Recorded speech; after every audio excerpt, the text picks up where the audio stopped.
Hello. Due to recent financial abilities, I am able to be here again. I have a forge that I bought off eBay. I didn't know that they needed to be treated internally because I just don't do research like that. I just buy things. So I have three types of treatments to treat the inside because it has this ceramic wool. The ceramic wool, once it gets blasted by the heat, it begins becoming airborne, and you can get very bad lung damage from that. And you guys like to bully people for breathing heavy, so here I am watching out for myself and teaching more. We have this Rigidizer, which will be the first thing we slap it with. Mix it 50-50 with water. You coat the inside, it'll be nice and red. You then would coat it with refractory cement, and then that should be great.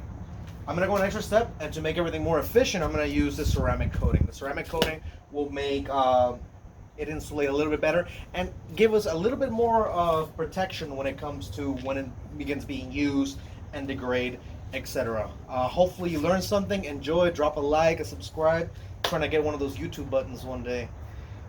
Stick around for the commentary. Enjoy. No, I'm kidding. So just like when you're making meth, no, I'm just kidding. So we're just gonna mix this up. Hopefully this lands on a decent, oh, you know what? It doesn't even need to land on a decent line. I can just fill this bottle up with water and should be fine, but it might be. Okay. I've heard to get multiple spray bottles because it can get clogged, the nozzle. I'm not sure why that happens, but I have just heard.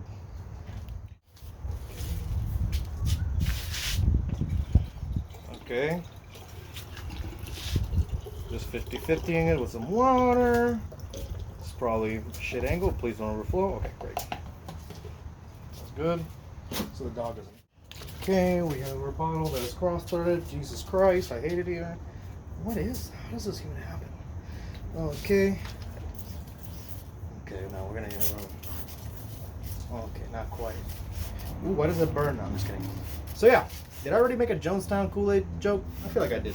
So yeah, as you can see, hopefully you can, the inside begins all turning red, which is how you know it's getting soaked up in there. Hopefully this is made out of a better steel that won't rust the inside and then it'll become polymer. But actually this is pretty good. This is a little Home Depot bottle. I think it's doing great. Well, this one's not clogging. Let me take this out of there. My drink out of there too. Shit. This is literally going everywhere, for fuck's sake. So yeah, you want this to be coated everywhere, and then you would want to wait a little bit. Some people say a day, and let it bake once you turn it on. This is literally getting fucking everywhere. I'm sorry, guys. It smells kind of weird too. Pretty much you get the process. I'll take another video of me lighting it up and it'll be a little bit more interesting to watch. The next day, and that's not supposed to be there, right? Well, what happened is that I can't find the proper fitting that will go from this Chinesium forge regulator, which is called a POV. Of course. Which would essentially allow it to, be usable. So I thought I would heat cure it with this torch, which works. It's still really hot, but you can see that it's rigid. It's actually, it feels, instead of cotton candy or normal insulation, it just feels like plain, I don't even know, not styrofoam, a step below that. It just feels significantly more rigid. So the next would be to use the refractory cement, which I'll mix in a second once this cools down. Okay, sorry about that. We have the State Night refractory. It comes in these little packets, so you don't have to use a bunch of it at the same time. But in my situation, I actually have to.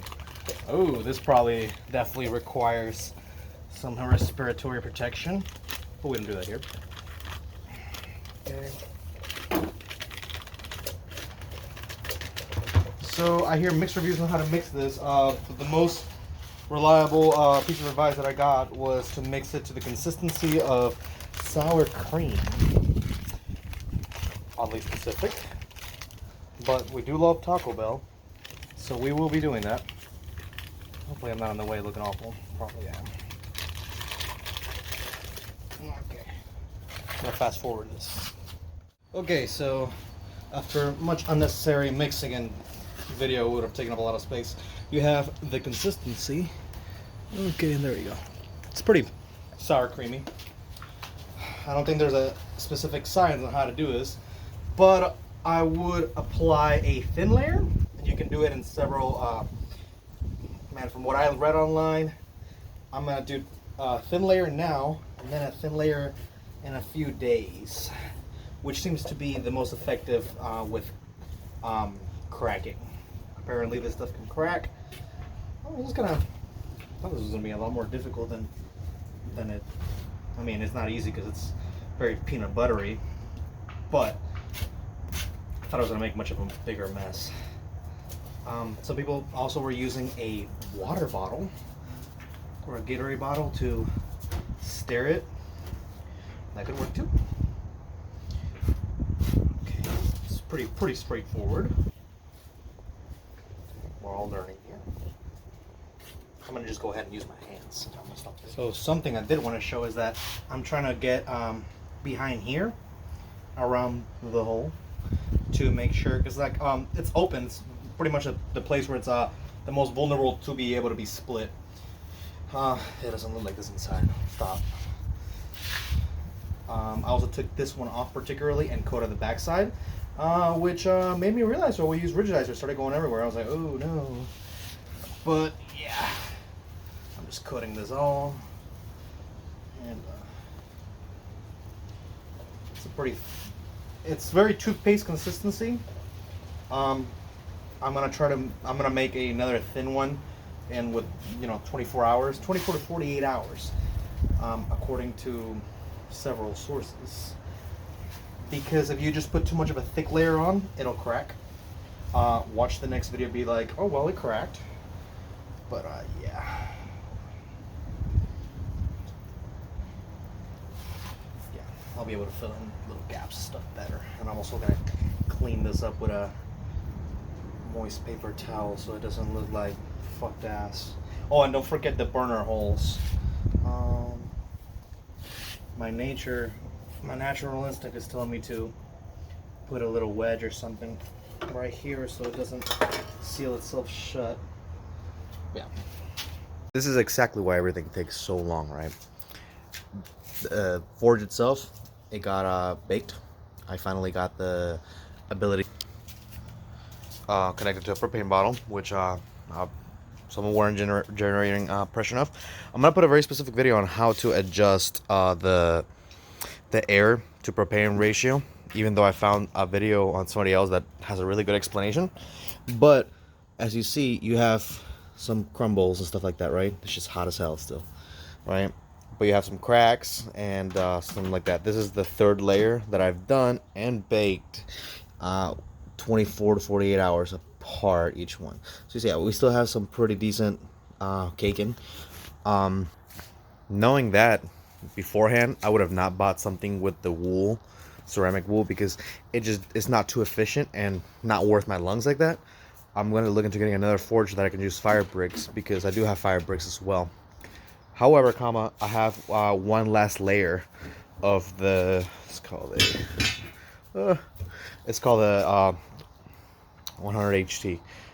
It's just moves 50-50 with water, and I've seen some people spray it with like popcorn sealing guns, but I was seeing it be brushed on. Hopefully with that there'll be less cracking. We'll see. So now we're gonna do the final coat once we got all this running, right? And the texture is pretty mucky. So what we're gonna do is we're gonna put this in and fill it up the exact same with water and hope for the best. We have the 100 HT out, right? Please stop.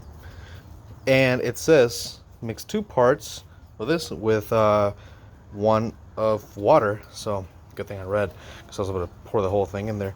We'll see how it goes, and then we're gonna coat the inside and wait maybe a day or two, and once again fire it up.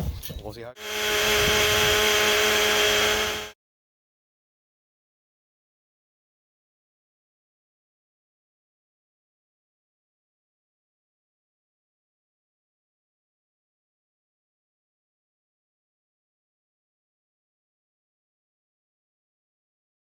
So it's now been officially fired a few times. I also wired the back shut because it doesn't have a little latch and the heat was escaping. So here it is. There's some significant cracks and stuff like that, but it's not too wild. You can obviously keep putting more. Can you please stop? You can put more layers and keep caking it on, but ultimately I'm probably gonna go with another forge that just is fire brick, so I don't have to worry about this. But it's pretty solid, so I'll be making some stuff. I already made some tongs. They're not pretty, but they get the job done. So that's pretty much how to insulate your forge.